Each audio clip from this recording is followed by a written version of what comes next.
ఏంటి ఈయనకు మూలం? ఇదంతా చేస్తున్నాడు అంటే ఏదో ఒక కారణం ఉండాలి. ఆ కారణం ఏంటి అని బాప్తీసం తీసుకున్నాడండి. నిజంగా ఆయన దేవుణ్ణి అంగీకరించే వ్యక్తి అయితే ఏంటి ఇదంతా చూస్తున్నాడు. కింద వచ్చిన మనం ఆలోచించగలుగుతాం. చూడండి, వారి ఎదుట చూడండి, ఇక్కడ వ్యాపారం సాగించుకోవాలనుకుంటున్నాడు. నేను ఎవడి మీద చేతులు ఉంచుతానో వాడు పరిశుద్ధాత్మను పొందినట్లు అదండి. కొనుగోలు చేయాలనుకుంటున్నాడు, దేవుని శక్తిని కొనుక్కోవాలనుకుంటున్నాడు, వ్యాపారం చేయాలనుకుంటున్నాడు. ఒక వ్యాపార వ్యక్తి దేవుని శక్తిని కొనుక్కోవాలనుకుంటున్నాడు. లాభసాధకం. దైవభక్తి గొప్ప లాభసాధకం అన్న మాట దేవుడు రాయించాడు అంటే ఏంటి, మనము అర్థం చేసుకొని జాగ్రత్త పడిపోవాలి. దానికి దూరంగా మనం ఉండాలి. అంటే దేవుని యందు భయభక్తులు కలిగి ఉండేటప్పుడు చాలా జాగ్రత్తగా మనం ఉండాలి. లాభం కొరకు ఆశించకూడదు, ఆలోచన చేయకూడదు. అలా ఆలోచన చేస్తే కనుక ఖచ్చితంగా దేవుడు మనకు దూరం అయిపోయే అవకాశం ఉంది. కేవలం అవసరాల కొరకు మాత్రమే దేవుణ్ణి ఆశ్రయించే వ్యక్తులుగా మనం ఆయన ఎదుట నిలబడతాం. ముఖ్యాంశాలు మరోసారి, అవసరాల కొరకు దేవుణ్ణి ఆశ్రయించకూడదు. ఇక్కడ సీమోను ఎవరైతే ఉన్నారో అవసరం కొరకు దేవుణ్ణి ఆశ్రయించాడు. ఆ అవసరం ఏంటో తీర్చుకోవాలనుకున్నాడు, కోరుకోవాలనుకున్నాడు. ఆ ద్రవ్యం ఇచ్చి దేవుని శక్తిని కావాలనుకున్నాడు. ఏంటి, ఇంకో మాట చూద్దాం. చూడండి, ఇంకో మాట మనం ఆలోచించగలిగితే యోహాను సువార్త చూడండి. ఇక్కడ కొంతమంది ఏకంగా దేవుని వాక్యం వినడానికి వస్తారేమో అనుకుంటాం, కానీ దేవుని వాక్యం వినడానికి కాదు. యేసుక్రీస్తు వారు చెప్పేటప్పుడు వినటానికి కాదు, ఏంటి దేనికి వస్తారు? తినటానికి వస్తారు. ఏంటి మీ దగ్గర ఏమైనా ఈరోజు భోజనం ఉన్నాయా? భోజనాలు లేవండి. లేదండి, నాకు ఖాళీ లేదండి, నాకు ఖాళీ లేదు, చాలా పని ఉంది. మరి ముందు ఎందుకు అడిగావు భోజనం ఉన్నాయనేసి? నీకు ఖాళీ లేదు, రైట్, నువ్వు చాలా బిజీగా ఉన్నా నీవు మరి ముందు భోజనం ఉన్నాయని ఎందుకు అడిగావు? అంటే నువ్వు తినడానికే వస్తావన్నమాట. అంటే దేవుని వాక్యం వినడానికి కాదనమాట. ఇప్పుడు వినే భక్తులు ఎవరో, తినే భక్తులు ఎవరో ఇక్కడ యేసుక్రీస్తు వారు చెప్తున్నారు. ఒకసారి ఆలోచిద్దాం. యోహాను సువార్త 6వ అధ్యాయం 22 వచనం దగ్గర నుంచి మనం ఆలోచించగలిగితే ఇక్కడ తినే భక్తులు మనకు కనబడతారండి. చూడండి, యేసుక్రీస్తు వారి సాక్షాత్తు యేసుక్రీస్తు వారి తినే భక్తుల గురించి మాట్లాడుతున్నాడు. ఇక మీదట తినే భక్తులు ఉండకూడదన్న ఆలోచన మనకు తెలియపడుతున్నాడు ఆయన. మరునాడు సముద్ర అద్దరిని నిలిచి ఉన్న జన సమూహం వచ్చి చూడగా ఒక చిన్న దోణి తప్ప అక్కడ మరి ఒకటి లేదనియు యేసు తన శిష్యులతో కూడా దేవుని ఎక్కలేదు గాని ఆయన శిష్యులు మాత్రమే వెళ్ళిరనియు. ఆయన కొంతమంది తినడానికి వచ్చే వాళ్ళు వీళ్ళందరి గురించి చూడండి. అయితే ప్రభు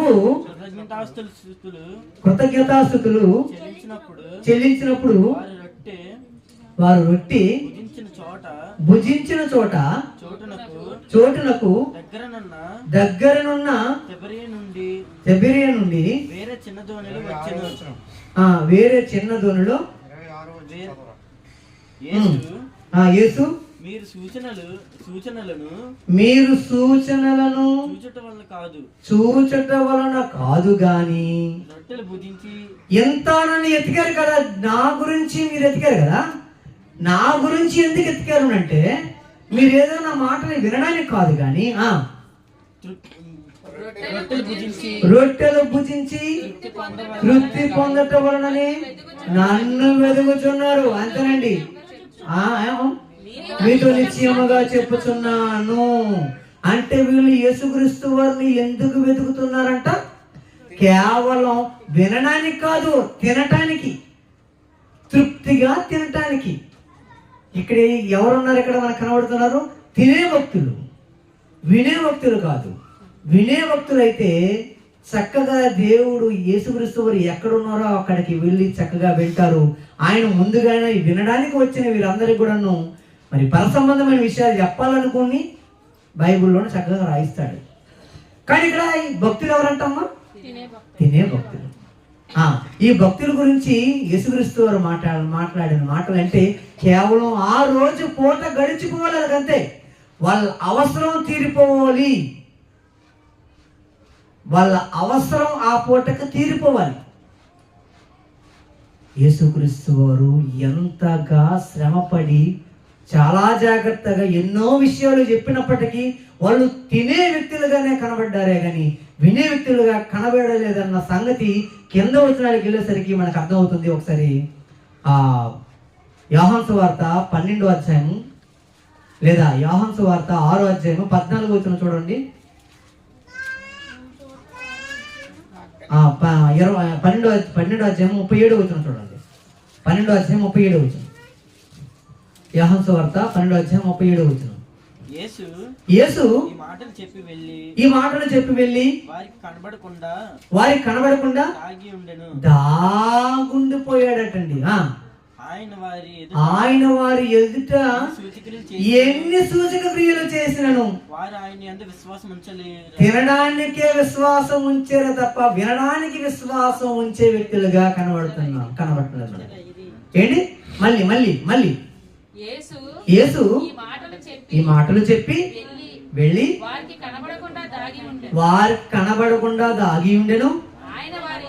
ఆయన వారి ఎదుట ఎన్ని సూచక క్రియలు చేసినను వారాయన యందు విశ్వాసముంచరైరి. ఎన్ని చేసినను వాళ్ళు యేసుక్రీస్తు వారిపై విశ్వాసం ఉంచలేదు. కానీ తినడానికైతే మాత్రం ఆయన్ని వెతికినట్టుగాను ఆయన కొరకు అవసరాలు అంటే వాళ్ళు అక్కడ ఎందుకు వెతుకుతున్నారు అంటే ఎలాగైనా ఈ వ్యక్తి వచ్చాడు కనుక ఈ వ్యక్తి మాకుండేటి రోగాలు ఏవైతే ఉన్నాయో అవి తీసేస్తాడు, స్వస్థత చేస్తాడు అని వచ్చే భక్తులే తప్ప ఏంటి విని వాటి ప్రకారంగా జీవించే భక్తులు కరువైపోయారు యేసుక్రీస్తు వారు ఉన్న కాలంలో. యేసుక్రీస్తు వారు ప్రకటన చేసేటప్పుడు ఎంతో మంది విన్నప్పటికీ కేవలం 12 మంది మాత్రమే విని వాటికి ప్రశ్నలు వేసే వ్యక్తులుగా కనబడుతున్నారు. కానీ ఎంతమంది విన్నా ఎవరు కూడా యేసుక్రీస్తు వారి దగ్గరికి రానట్టుగా కనబడుతుంది. 12 మందినా? ఆ మహా వ్యక్తి, ఆ మహా త్యాగశీలి, ఆ మహామహుడకు దేవుని కుమారుడైనా దేవాది దేవుడైనా లేదా కలిగి ఉన్నదేది ఆయన లేకుండా కలగలేదే. ఆయనే వచ్చి చెప్పేటప్పుడు ఆయన మీద ఇంతరము కూడా విశ్వాసం లేని వ్యక్తులుగా మనకు కనబడుతున్నారండి. అంటే అవసరాల కొరకు మాత్రమే దేవుణ్ణి లేదా యేసుక్రీస్తు వారిని వినియోగించుకునే భక్తులు మనకు లేదా మన మధ్య చాలా మంది ఉన్నారు. ఏంటి? యోహాను సువార్త 6వ అధ్యాయం చదవండి. కాబట్టి వారు భుజించిన తర్వాత వారి యొద్ద 5 యవల రొట్టెల ముక్కలు పోగు చేసి ఆ మనుషులు యేసు చేసిన సూచక క్రియలను చూసి నిజముగా ఈ లోకమునకు రాబోవు ప్రవక్త ఈయనే అని చెప్పుకున్నారంట. ఈయన్ని అవసరాలు తీరుస్తున్నాడు కదా యేసుక్రీస్తు వారు. వచ్చిన తర్వాత ఎన్నో అవసరాలు ఈయనే తీరుస్తున్నాడు. తీరుస్తున్నప్పుడు ఈయన ఏం చేయాలనుకున్నారు? ప్రజలు రాజుగా చేయాలనుకున్నారట. ఇల్లు వారు వచ్చి తన్ను బలవంతంగా పట్టుకొని పోతున్నారని యేసు ఎరిగి వారి వద్ద నుండి ఒంటరిగా కొండకు వెళ్ళిపోయాడట. ఎందుకు వెళ్ళిపోయారు? ఈయన ఎవరు వెంటం లేదు, వాళ్ళ అవసరాల కొరకు. ఈరోజు సంఘాలు చూడండి, చాలా మంది ఎందుకు వెళ్తున్నారమ్మా? ఎందుకు వెళ్తున్నారమ్మా అంటే ప్రార్థన అవసరం అండి. మా బాబుకు పెళ్లి కాలేదు, ఇంకా మా పాపకి ఉద్యోగం రాలేదు, ఇంకా మా పిల్లవాడికి ఎన్నిసార్లు పెళ్లి సంబంధం చూసినా క్యాన్సర్ అయిపోతుంది. మా పాప పెళ్ళి అయ్యి మరి 4 సంవత్సరాలు అయిపోయినప్పటికీ ఇప్పటికి కూడాను మరి పిల్లలు లేరండి. ఇంకా ఆరోగ్యం బాగలేదు, జాబు లేదు, ఉద్యోగం లేదు, పెళ్లి కాలేదు, రోగం ఉంది. ఏంటి వీటి కొరక యేసుక్రీస్తు వారి భూమి మీదకి వచ్చింది? వీటి కొరక ఈరోజు సమాజం ఎలా అయిపోయింది అంటే కేవలం అవసరాల వరకు మాత్రమే ఆధారపడిపోయారండి. దేవుడు అంటే అవసరం తీర్చేవాడు. మరి దేవునికి అవసరం తీయలేదా? దేవునికి కోరికలు ఏం లేవా? దేవునికి ఆకలి ఏం లేదా? దేవుడికి ఏదైనా చెయ్యాలన్న ఆలోచన నీకు లేదా? చెయ్యాలండి, ఏదైనా చెయ్యాలి. మాట అయితే చెప్తారు, ఎందుకంటే ఉచితంగా మాట్లాడతాం కదా. మాట ఉచితం, అది ఎవరిదైనా అడగరు, దానికి ఖర్చు అవసరం లేదు, ఫ్రీ. 4 ఉంది కదా, 4 ఉండేటప్పుడు 4 అలలు ఆడుతుంది కనుక మరి ఆ మాటను బట్టి దేవుడికి ఎంతో చేయాలనుకుంటున్నాడు. ఎంతో అక్కర్లేదు బిడ్డ, కొంతైనా దేవుడి గురించి ఆలోచించి నీకుండే అవసరాలు ఏవైతే ఉన్నాయో ఆ అవసరాన్ని మానుకొని దేవుని అవసరాలు తీర్చాలని ట్రై చేయి. ఇక్కడ ఉండే భక్తులు ఎంతమంది కూడా కేవలం యేసుక్రీస్తు వారిని అవసరాల కొరకు వాడుకునే వ్యక్తులుగా కనబడుతున్నారన్న సంగతి యేసుక్రీస్తు వారు ఎరిగి వాళ్ళ దగ్గర నుండి తప్పించుకొని వెళ్ళిపోయాడట. ఇంకో మాట చూద్దాం, చూడండి. మత్తయి సువార్త 6:31. మత్తయి సువార్త 6:31. ఇవన్నీ దేవుడు ఎరిగి చాలా జాగ్రత్తగా రాయించాడు. చూడండి, తన భార్యను విడనాడువాడు 6:31. కాబట్టి ఏమి తిందుము, ఏమి త్రాగుదుము, ఏమి ధరించుకుందుము అని చింతింపకుడి. అన్యజనులు వీటన్నిటి విషయమై విచారింతురు. ఏంటి యేసుక్రీస్తు వారు ప్రారంభ కాలంలో వచ్చిన కాలంలో ఈ మాటలు చెప్పేశారు కదా, అవునా కదా? ఈ మాటలు ప్రారంభంగా వచ్చేటప్పుడు ఆయన చెప్పేశాడు.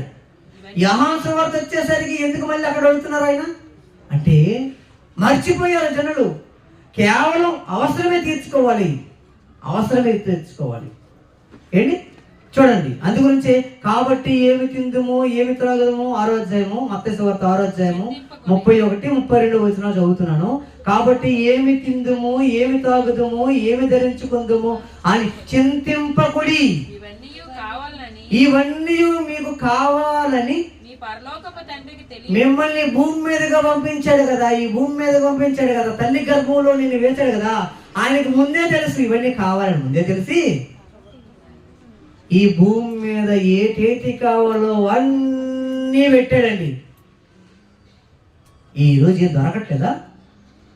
మనకు రైస్ దొరకటం లేదా? నీళ్లు దొరకటం లేదా? గాలి దొరకటం లేదా? ఏది దొరకటం లేదు మనిషికి. ప్రతిదీ కూడాను దేవుడు ముందుగానే ఎరిగి పెట్టాడు. పెట్టినా ఇంకా ఏదో ఒకటి కావాలని అన్ని ఉచితంగానే ఇచ్చాడండి. నీ కళ్ళు ఉచితం, కాళ్ళు ఉచితం, చేతులు ఉచితం, కిడ్నీలు ఉచితం. ఏంటి ఇవన్నీ కానీ హాస్పిటల్కి వెళ్తే ప్రతిదీ కొనుక్కోవాలి. మీరు కొన్ని వేల డబ్బులు ఇచ్చి కొనుక్కోవాలి. వీటన్నిటిని ఉచితంగా ఇచ్చేటప్పుడు వీటితోటి నువ్వు పని చేసుకుని కష్టపడి నీకు ఏవైతే సమకూర్చబడి ఉన్నావో అవి కొనుక్కొని చాలా జాగ్రత్తగా ఉండరా బాబు అని అంటే అది చెయ్యు. సంపాదన ఏదైతే కావాలో మనిషికి అది అవసరం లేదు. ఏదైతే అవసరం లేదో అది మనిషి కావాలనుకుంటున్నాడండి. ఏంటి చూడండి, ఇంకో మాట చూద్దాం. కొరింథీయులకు రాసినటువంటి అపోస్తలుడైన పౌలు గారు కొరింథీయులకు రాసినటువంటి పత్రిక 10వ అధ్యాయము 19 చూడండి. ఇలా ఎవరెవరైతే యేసుక్రీస్తు వారిని అవసరాల కొరకు నమ్ముకున్నారో, యేసుక్రీస్తు వారిని అవసరాల కొరకు వాడుకుంటున్నారో ఇప్పటి వరకు కూడా, వాళ్ళందరి గురించి ముందు జాగ్రత్తగా దేవుడి హెచ్చరిక ఒక మాట బైబిల్లో రాయించాడు. ఆ మాట ప్రతి ఒక్క క్రైస్తవుడు చదవాలి, ఆలోచించాలి. ఈ జీవిత కాలం మట్టుకే నీకు 70, 80, 90 లేదా 60, 40, 20 ఈ జీవిత కాలం మట్టుకే మనము ఎవరైతే యేసుక్రీస్తు వారు నమ్ముకుంటున్నారో, ఎవరైతే యేసుక్రీస్తు వారు నమ్ముకుని బాప్తిసం తీసుకుంటున్నారో వాళ్ళంట క్రీస్తునందు నిరీక్షించున్న వారు అయితే మనుషులందరికంటే దౌర్భాగ్యులము. అంటే ఈ జీవిత కాలం మట్టుకి అవసరం వరకు వాడుకోవాలన్న ఉద్దేశం కలిగి బాప్తిసం తీసుకోవాలనుకున్నవారు. అంటే ఇంకా మీకు కరెక్ట్గా చెప్తాను, జాబు లేదు అందుకు యేసుక్రీస్తు వారు నమ్ముకున్నాను, బాప్తిసం తీసుకున్నాను. ఇల్లు, డబ్బు చాలేదు, డబ్బు వచ్చింది అందుకు యేసుక్రీస్తు వారు నమ్ముకున్నాను. మా పిల్లకి పెళ్లి కాలేదు, పెళ్లి అయిపోయింది అందుకు యేసుక్రీస్తు వారు నమ్ముకున్నాను. అమ్మా జాబ్ రాలేదు అందుకు నేను యేసుక్రీస్తు వారు నమ్ముకున్నాను. అనారోగ్యంగా ఉంది, నన్ను దేవుడు బాగుపరిచాడు అందుకు యేసుక్రీస్తు వారు నమ్ముకున్నాను. ఈ జీవిత కాలం మట్టుకే నువ్వు క్రీస్తునందు నిరీక్షించు. ఒకవేళ నిరీక్షణ కలిగి ఉన్నవాడవైతే మనుషులందరికంటే దౌర్భాగ్యుడవు. అదండి. మరి ఇంతకీ అవసరం ఏంటి? 2 వచనాలతో ముగించేస్తాను. ఇంకో రెండు చూడండి. అవసరం ఏంటి? ఇంతకీ ఏది అవసరమై ఉండాలి మనకు? ఏది అవసరం కలిగి ఉండాలి? దేని మీద మనం ఆధారపడి ఉండాలి? దేన్ని మనం సంపాదించుకోవాలి? డబ్బు సంపాదించుకోకూడదా? ధనం సంపాదించుకోకూడదా? ఆస్తులు కూడగొట్టుకోకూడదా? ఐశ్వర్యం కూడగొట్టుకోకూడదా? మరి ఏది సంపాదించుకుంటే దేవుడు మనల్ని మెచ్చుకుంటాడు? లేదా మనం దేని గురించి అయితే ఆశపడుతున్నామో చనిపోయిన తర్వాత ఆ లోకానికి వెళ్ళాలి అంటే ఏం సంపాదించాలి అని మనం ఆలోచించగలిగితే, ఒక ఆమె సంపాదించుకుందంట. ఆమె సంపాదించుకున్న సంపద ఏదైతే ఉందో యేసుక్రీస్తు వారు సాక్షాత్తు ఆమె గురించి సాక్ష్యం ఇస్తున్నాడు. ఆమె ఎవరో తెలుసా? చూద్దాం. బైబిలే చెప్తుంది. లోక సువార్త 10వ అధ్యాయము 38వ వచనం.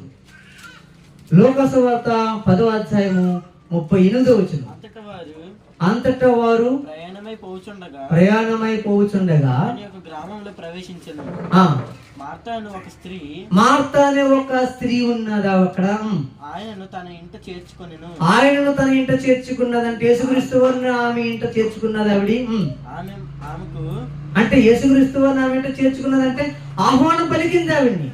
ఆమె యేసుక్రీస్తు వారిని ఆహ్వానం పలికింది ఆవిడ. ఆమెకు ఒక సోదరి కూడా ఉందంట. ఆ మార్తకు ఒక సోదరి ఉందంట. ఈమె యేసు పాదముల యొద్ద కూర్చుండి ఈమె ఏం చేస్తుందో ఒకసారి చూడండి. ఈమె ఏం చేస్తుందో చూడడం కదా, వినండి. ఈమె ఏం చేస్తుంది అంటే యేసు పాదాల చెంత కూర్చుందంట. ఆయన బోధ వినుచుండెను. ఆయన ఏ మాటలైతే చెబుతున్నాడో ఆ మాటలు యేసుక్రీస్తు వారు కలిగి ఉన్నది ఆయన లేకుండా కలగలేని వ్యక్తి ఎవరైతే ఉన్నారో ఆ వ్యక్తి ఒక్కరిని కూర్చోబెట్టి బోధ చేస్తున్నాడంట. ఆయన ఒక్కరిని ఏంటి? యేసుక్రీస్తు వారు సాక్షాత్తు ముల్లోకాలను కలిగి ఉన్నది ఆయన లేకుండా కలిగిన వ్యక్తి చెబుతుంటే ఆ ఒక్క వ్యక్తి కూర్చుందంట. ఆయన పాదాల చెంత కూర్చుని వాక్యం వింటుందట. ఇంకో వ్యక్తి ఏం చెప్తుంది చూడండి. మార్త విస్తారమైన పనులు పెట్టుకుందంట. తొందరపడి ఆయన యొద్దకు వచ్చింది. ప్రభువా, నేను ఒంటరిగా పనిచేయుట నా సోదరి నన్ను వదిలేసినందున నీకేం చింత లేదా? నీకు ఆలోచన ఇట్లేదా? ఇంత పని చేస్తున్నాడు కదా, నేను ఎన్నో పనులు పెట్టుకున్నాడు కదా, నాకు సహాయం చేయమని ఆమెతో చెప్పమని. యేసుక్రీస్తు వారికి అంటే యేసుక్రీస్తు వారికి మరి ఆజ్ఞ జారీ చేస్తున్నట్టు వ్యక్తిగా కనబడుతుంది ఇక్కడ. యేసుక్రీస్తు వారికి సాక్షాత్తు ఏంటి? నీకు చింత లేదా అని అన్నది ఆవిడ. చదువునన్న అక్కడ, నాకు సహాయము చెయ్యమని ఆమెతో చెప్పు. ఆమెకు అడగొచ్చు కదా. ఏంటి? ఆమెకు అడగొచ్చు కదా చోట్లోన.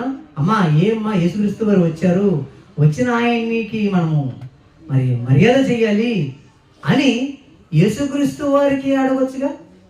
యేసుక్రీస్తు వారికి అడగకుండా మరియమ్మ గారికి అడగకుండా యేసుక్రీస్తు వారినే అడుగుతున్న వ్యక్తిగా మనకు కనబడుతుంది ఇక్కడ. అంటే ఈమె ఏ అవసరం కలిగి ఉంది మరియా? దేవుని వాక్యం వింటున్న వ్యక్తిగా కనబడుతుంది ఇక్కడ.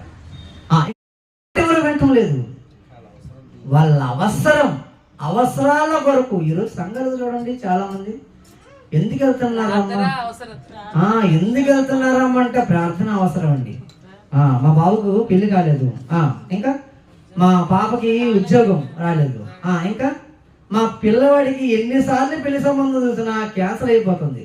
మా పాప పెళ్ళి అయ్యి మరి 4 సంవత్సరాలు అయిపోయినప్పటికీ ఇప్పటికి కూడాను మరి పిల్లలు లేరండి. ఇంకా ఆరోగ్యం బాగలేదు, జాబు లేదు, ఉద్యోగం లేదు, పెళ్లి కాలేదు, రోగం ఉంది. ఏంటి వీటి కొరక యేసుక్రీస్తు వారి భూమి మీదకి వచ్చింది?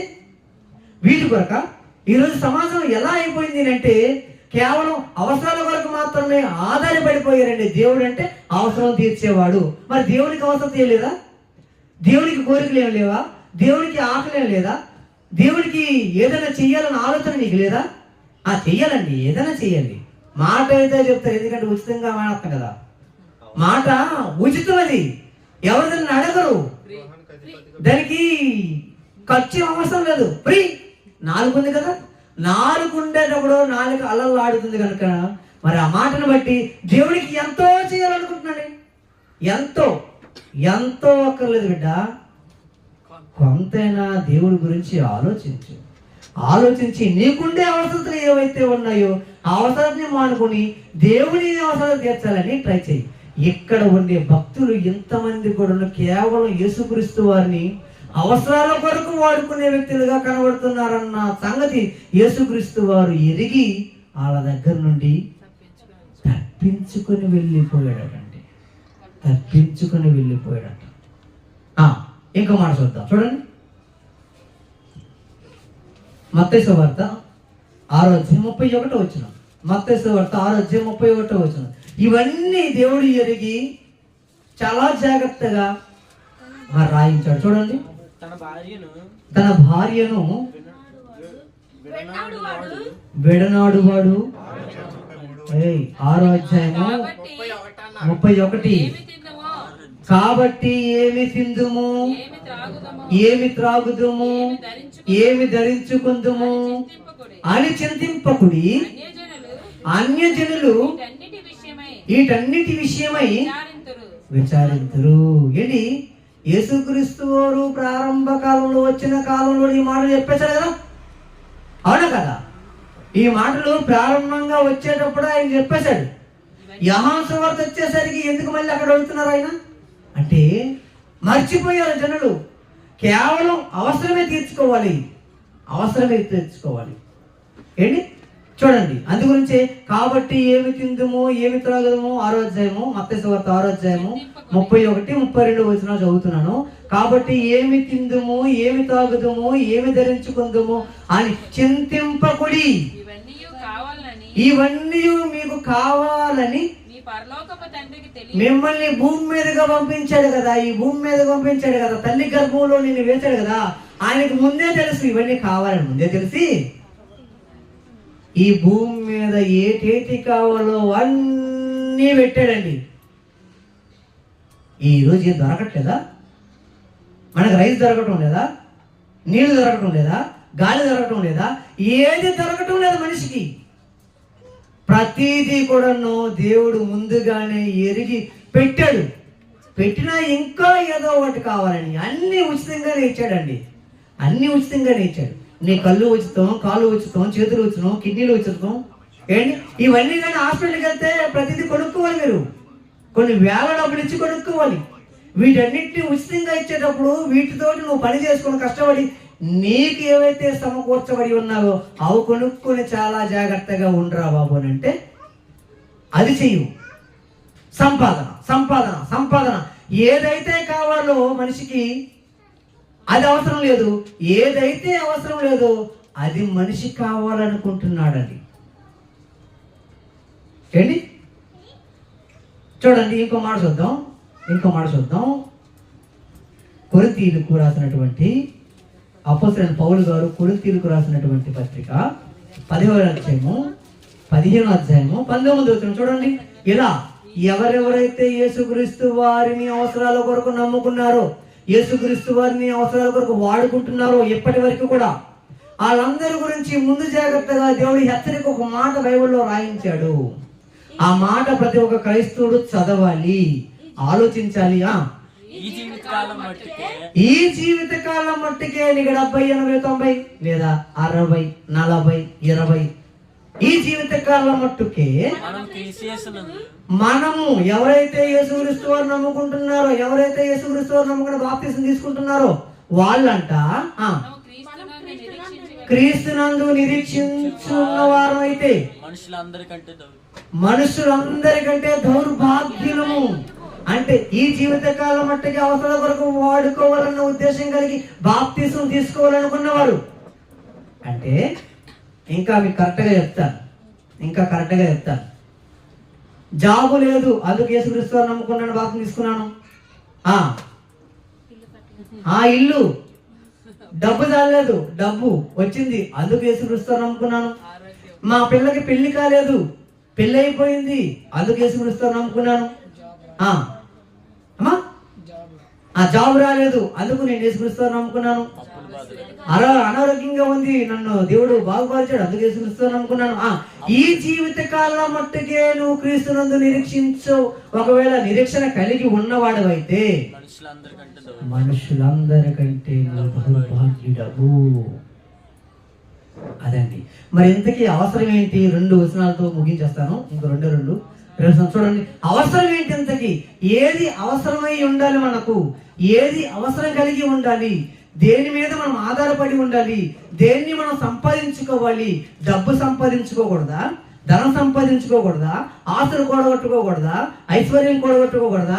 మరి ఏది సంపాదించుకుంటే దేవుడు మనల్ని మెచ్చుకుంటాడు? లేదా మనం దేని గురించి అయితే ఆశపడుతున్నామో చనిపోయిన తర్వాత ఆ లోకానికి వెళ్ళాలి అంటే ఏం సంపాదించాలి అని మనం ఆలోచించగలిగితే, ఒక ఆమె సంపాదించుకుందంట. ఆమె సంపాదించుకున్న సంపద ఏదైతే ఉందో యేసుక్రీస్తు వారు సాక్షాత్తు ఆమె గురించి సాక్ష్యం ఇస్తున్నాడు. ఆమె ఎవరో తెలుసా? చూద్దాం. బైబిలే చెప్తుంది. లోకసువార్త 10వ అధ్యాయము 38వ వచనం. లోకసువార్త 10వ అధ్యాయము 38వ వచనం. అంతటా వారు ప్రయాణమై పోవుచుండగా గ్రామంలో ప్రవేశించను. మార్తా అనే ఒక స్త్రీ ఉన్నది అక్కడ. ఆయనను తన ఇంట చేర్చుకున్నదంటే యేసుక్రీస్తు వారిని ఆమె ఇంట చేర్చుకున్నది ఆవిడ. అంటే యేసుక్రీస్తు వారిని ఆమె ఇంట చేర్చుకున్నదంటే ఆహ్వానం పలికింది ఆవిడ్ని. ఆమె యేసుక్రీస్తు వారిని ఆహ్వానం పలికింది ఆవిడ. ఆమెకు ఒక సోదరి కూడా ఉందంట. ఆ మార్తకు ఒక సోదరి ఉందంట. ఈమె యేసు పాదముల యొద్ద కూర్చుండి ఈమె ఏం చేస్తుందో ఒకసారి చూడండి. ఈమె ఏం చేస్తుందో చూడడం కాదు, వినండి. ఈమె ఏం చేస్తుంది అంటే యేసు పాదాల చెంత కూర్చుందంట.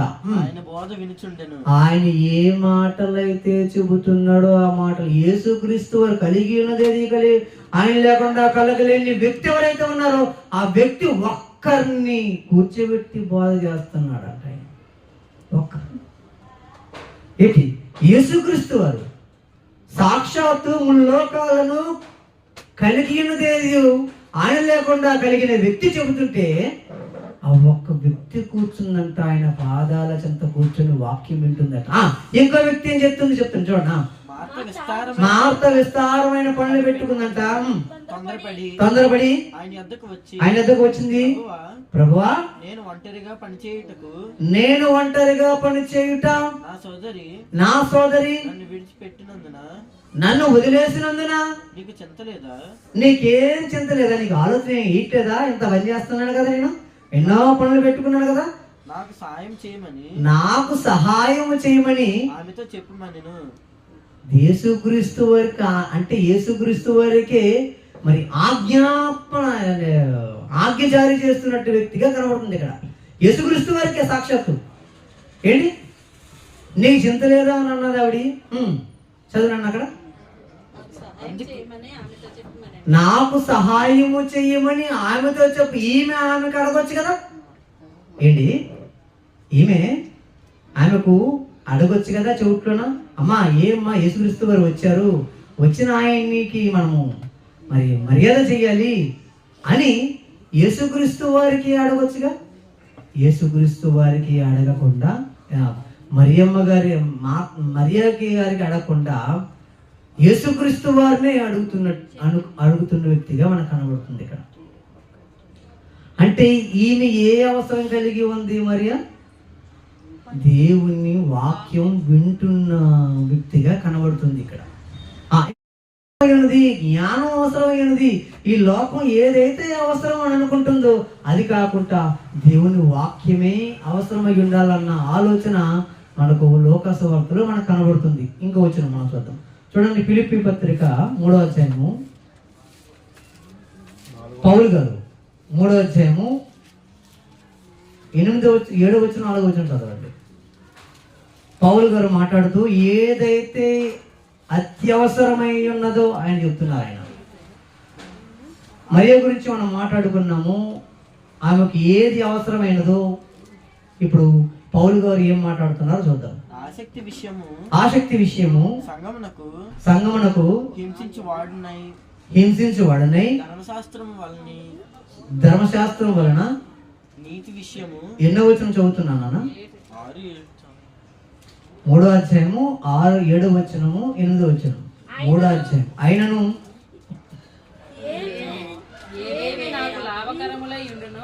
ఏవైతే నాకు లాభకరములై ఉండును, ఏదైతే నాకు అత్యవసరమో వాటిని క్రీస్తు నిమిత్తము నష్టముగా ఎంచుకొనుచున్నాను. నిశ్చయముగా నా ప్రభువైన యేసుక్రీస్తును గూర్చిన అతి శ్రేష్టమైన జ్ఞానము నిమిత్తమై సమస్తమును నాకుండేది, నాకు కావలసినవన్నీ సమస్తమును కూడా నష్టముగా ఎంచుకొనుచున్నాను. క్రీస్తును సంపాదించుకొని ధర్మశాస్త్రం మూలమైన నా నీతిని గాక క్రీస్తునందలి విశ్వాసం వలనైనా నీతి అనగా విశ్వాసమును బట్టి దేవుడు అనుగ్రహించు నీతి గల వాడనై ఆయన యందు అగపడు నిమిత్తమును ఏ విధము చేతనైనను మృతులలో నుండి నాకు పునరుత్థానము కలగవలనని ఆయన మరణ విషయములో సమానుభావము గలవాడనై చూడమ పెంటగా ఎంచుకున్నానన్న మాట ఉంటుంది. చదువు అక్కడ నుంచి చదువు. ఆయనను పునరుత్థాన బలమును ఎరుగు నిమిత్తమును ఆయన శ్రమలో పాలివాడనైనట్టు ఎట్టిదో ఎరుగు నిమిత్తమును సమస్తము తనకున్నటువంటి అన్నిటి విషయంలో ఆయన నష్టపరుచుకుని ఏవైతే ఈ లోకం చేరువ చేసుకుంటుందో, దగ్గర చేసుకుంటుందో, కావాలనుకుంటుందో, దక్కించుకోవాలనుకుంటుందో, దేవుణ్ణి అడ్డు పెట్టుకొని మరి కోరుకోవాలనుకుంటుందో దానంతటిని కూడా పౌలు గారు పెంటగా ఎంచుకున్నాడంట, అసహ్యపడుతున్నాడంట. వాటినే మనము మరి ఇష్టపడుతున్న వ్యక్తులుగా మనకు కనబడుతున్నాం. ఆయన పెంటతో సమానముగా ఎంచుకున్నాడు. మరి ఏది ముఖ్యమైనది? యేసుక్రీస్తు వారితో కలిసి ఉండటం ముఖ్యమైనది. యేసుక్రీస్తు వారికి ఉన్నటువంటి జ్ఞానం ముఖ్యమైనది. ఏంటి? అది అవసరం మనుషులకు, అది అవసరం. ఆ అవసరం మరి మనుషులకు ఉండాలన్నదే మరి కోరిక. చివరి మాట సామెతలు 4వ అధ్యాయము 7వ వచనం చూడండి. సామెతలు 4వ అధ్యాయం 7వ వచనం. జ్ఞానము సంపాదించుకున్నట్టే జ్ఞానమునకు ముఖ్యాంశము. నీ సంపాదన అంతయు ఇచ్చి బుద్ధి సంపాదించుకొనుము. ఏదైతే దేవుడు సంపాదించుకోమంటున్నాడో ఈ ప్రజలు, ఈ జనులు అవి సంపాదించుకోకుండా కేవలం ఈ శరీరంలో 60, 70, 80 ఏళ్ళు ఉన్నంత వరకే, ఉన్నంత మట్టుకే వాటి గురించి ఆలోచిస్తున్నారే తప్ప మరి జ్ఞానాన్ని ఆలోచించలేకపోతున్నారు, క్రీస్తులకు ఉన్న జ్ఞానాన్ని ఆలోచించలేకపోతున్నారు, ఆ జ్ఞానం సంపాదించుకోలేకపోతున్నారు, ఆ జ్ఞానం కావాలనుకోలేకపోతున్నారు ఏంటి. అందు గురించి యేసుక్రీస్తు వారు మొదటిగా ఒక మాట చెప్పారు. ఆ మాట మనం చదువుకొని ముగించేసుకుందాం. 6వ అధ్యాయం మత్తయి సువార్త 6వ అధ్యాయం 33వ వచనం చూడండి. మత్తయి సువార్త 6వ అధ్యాయం 33వ వచనం.